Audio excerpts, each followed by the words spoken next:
In this tutorial, we will cover chart templates in Excel. Please open File 12, Chart Templates. If you find yourself frequently creating the same type of chart with your own customized layouts and formatting, you can save yourself some time and create a chart template to reuse in the future. To save a chart as a template, go ahead and click on our chart and right-click on it. You'll see the option in there to save as template. This will save your chart's properties so you can easily use them in the future. Click on Save as Template. That will open up your Save Chart template.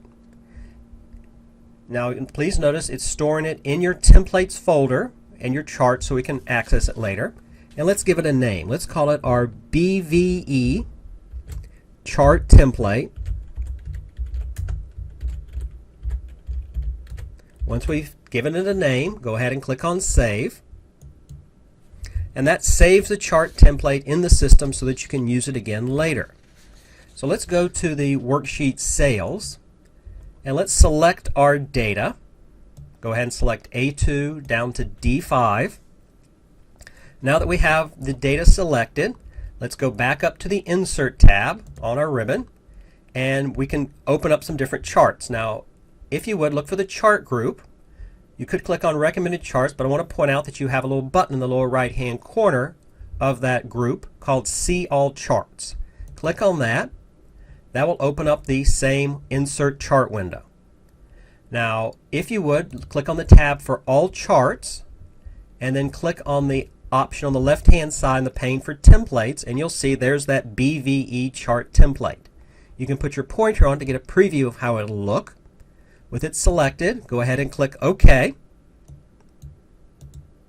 And you'll see that creates my chart with the style and properties that we had for the template. If you no longer need your template or other information to work on again, you can go and select your data and click on the Insert and again click on the See All Charts. And then over on the All Charts, click on Templates. You can manage your templates if you need to delete it if you change your mind later by clicking on Manage Templates, which will open up a Windows Explorer window that you can go and delete that information. So that helps you understand how you can go and organize the information you're working with it to use your templates for your charts.